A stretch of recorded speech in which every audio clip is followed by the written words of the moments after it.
Today we're walking in the footsteps of the great writer W.G. Sebald in his classic book The Rings of Saturn. I think we're head in this direction towards Southwold Common. And that's the direction we're heading down there, the lost city of Dunwich.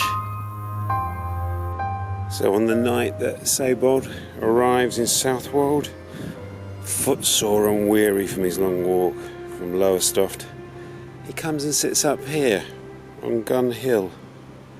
He looks out at the sea. He thinks about the Battle of Sole Bay. And the Battle of Sole Bay was a huge naval battle that took place in the waters just out there between the British and the Dutch. And Sebald says that following the Dutch defeat, that precipitated their decline as a kind of colonial power.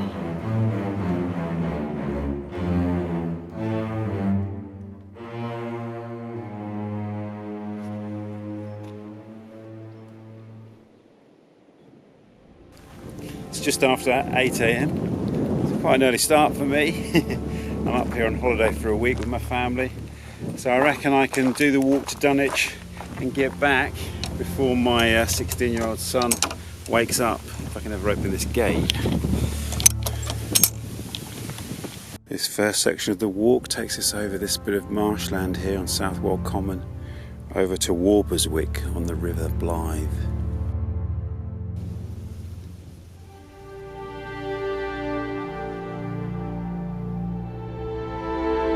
Quite windy, so apologies if the audio is not great. I first came to Southwold on holiday just before my book This Other London was published, and picked up a copy of the Rings of Saturn in the station, knowing that it was a book about walking set in East Anglia. And I didn't realise until I got here and got to page, I think 73, and it had a photograph of the Southwold lighthouse. And the place we were staying that year was right there, basically in the photo in the book, which is a great moment. A few days later, Time Out published an article about my book, which was great, and they listed 5 books that you would enjoy if you liked my book This Other London, and one of them was The Rings of Saturn.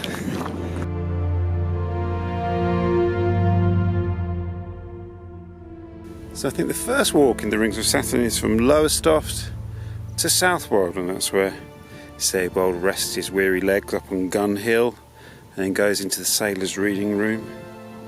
Whenever I am in Southwold, the sailors' reading room is by far my favourite haunt. It is better than anywhere else for reading, writing letters, following one's thoughts, or in the long winter months simply looking out at the stormy sea as it crashes on the promenade.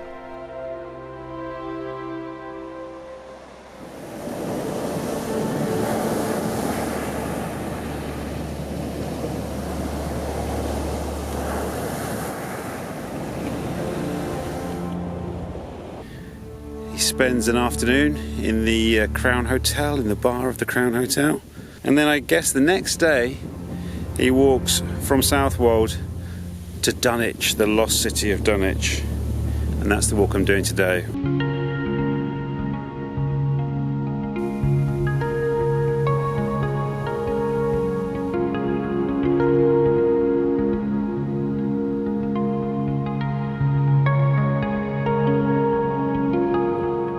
This is the garden of the Ferry Inn. That's a really delightful pub. We sat there, had a drink in here the other night, sat in the garden. It's really nice. This is the River Blyth.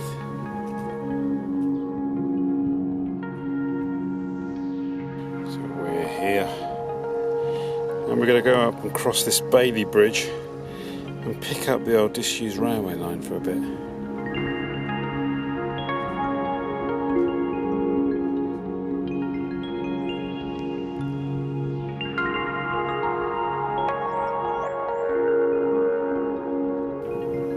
Here's the Bailey Bridge across the Blyth. There's a photo of this bridge in the book. The photos embedded in text is one of the sort of features of the Rings of Saturn. But I'm pretty sure Sebald took it from north of the bridge. So here's the photo in the book, and actually I remember trying to match this up before and you can't quite do it. He's taken it from the other side of those that old jetty sticking up out of the mud, and you can't actually get there.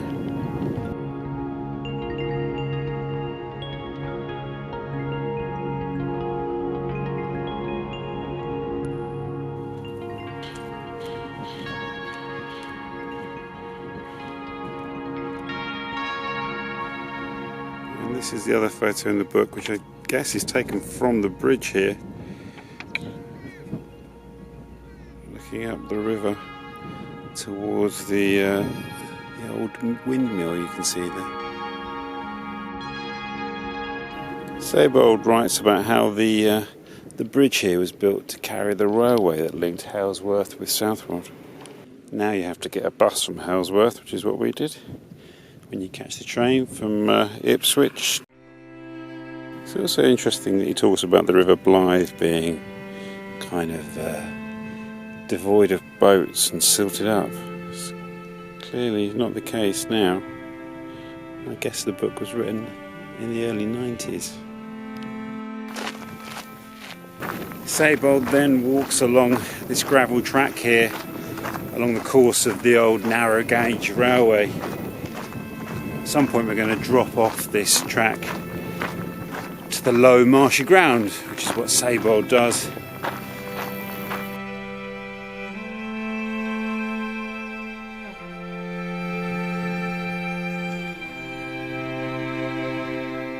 Really beautiful along here, these deep banks of ferns. Did a walk yesterday with the family, following the Bus Creek, and the footpath was like this, was narrow and flanked with these ferns. It's interesting that the majority of the book, The Rings of Saturn, is a series of digressions about all sorts of things, other places and times in history. And I think that is one of the things that makes it possibly one of the great walking books, that it captures those kind of mental drifts that occur when you walk, that a route through a landscape can open up these kind of seams of time. If memory serves me right, this little footpath here leads down to the village of Walberswick. From there I can pick up the coastal path. I presume this is the route that Sebald took.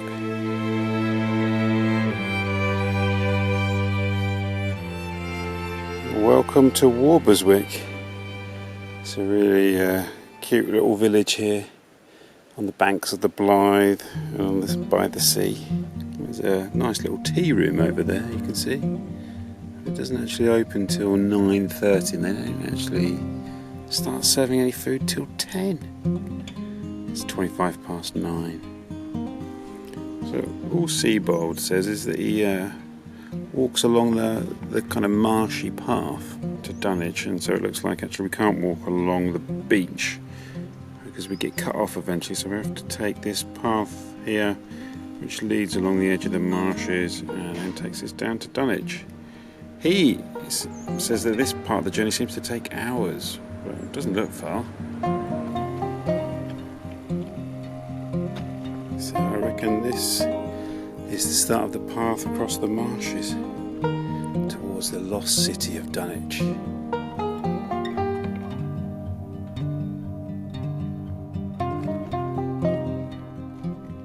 So the footpath has brought me out to the beach and the sea.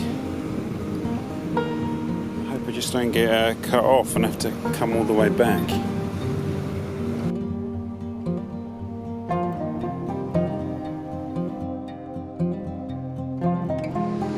Rings of Saturn.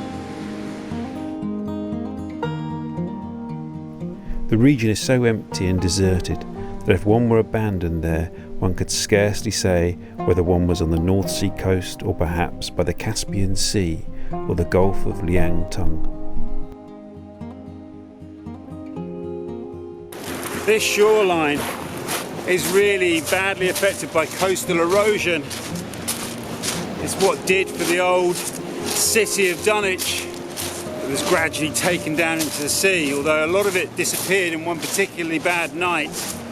But also on the way to Southwold, Sebald walks along the coast just to the north of Southwold, and I've been there, and you can see where the trees are falling off the cliff, diving into the sea.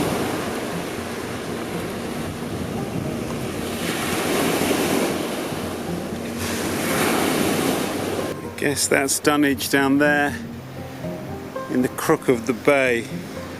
And Sebald writes about how the tiled roof of Dunwich seemed forever beyond his reach.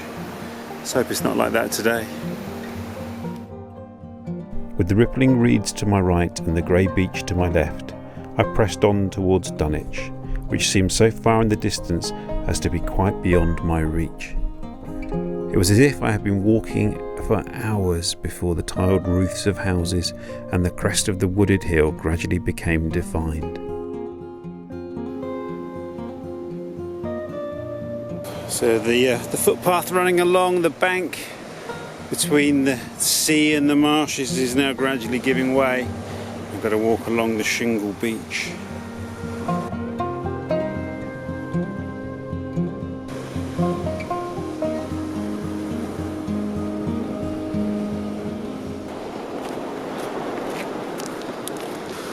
I can kind of see what Sebald was writing about, because after a while of trudging over this shingle it doesn't really change, and Dunwich doesn't ever really seem to get any nearer.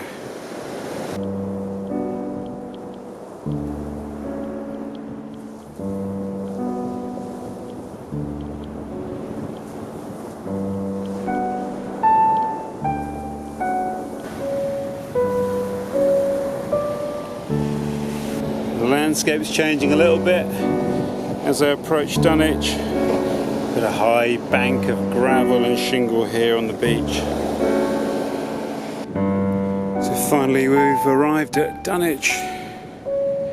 What remains of it anyway. In the book, Sebald writes about how once Dunwich was one of the most important ports in all of Europe in the medieval era, until it finally kind of started to decline towards the end of the 13th century. But it had its own bishop in the year 650 or something. A number of churches, an abbey, and a very prosperous port. They built ships here. It was trading with ports all across Europe and beyond, until eventually the sea took it away. And now the remains of the once great city of Dunwich is somewhere out there under the waves.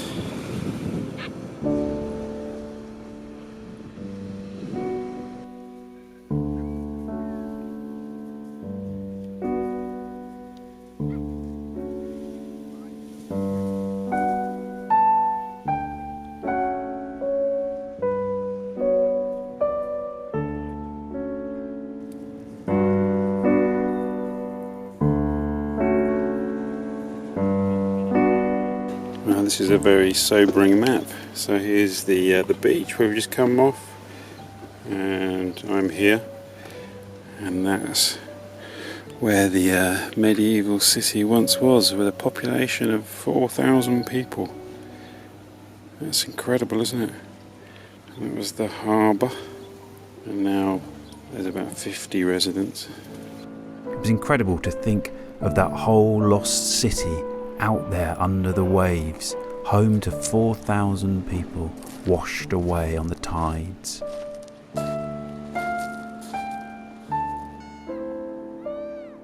I had to go to the Au.Ra tea rooms for surprisingly good coffee and a bacon roll to let this all sink in. We're going to have a look at the museum and then Greyfriars Priory.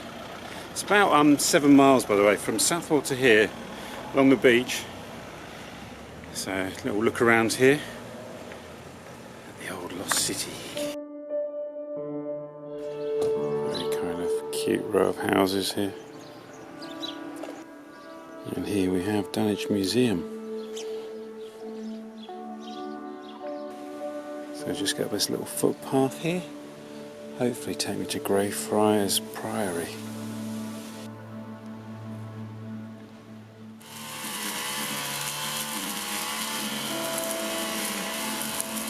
Here we have the last gravestone of the old medieval Church of All Saints. Set here on the cliff edge.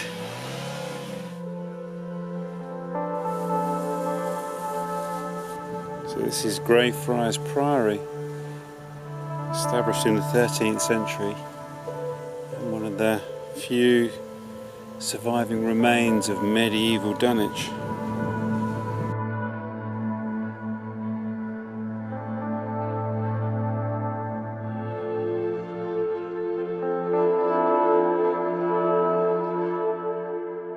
So here, amongst the ruins of Greyfriars Priory, the remains of the lost city of Dunwich, is where my Rings of Saturn walk ends, in the footsteps of W.G. Sebald, who carried on down the coast, across Dunwich Heath, and then on to Bungay. It's a really beautiful book that I can't recommend enough. And there is an exhibition, I think, at the moment in Norwich Castle dedicated to sort of the landscapes and the ideas of Sebald. I'm actually now going to walk the 7 or 8 miles back to Southwold. But I hope you'll forgive me if I just put the camera away now and just get my head down and drift amongst the clouds. I'll see you on the next walk, wherever that may be. Who would have guessed we'd have ended up here in Suffolk, eh?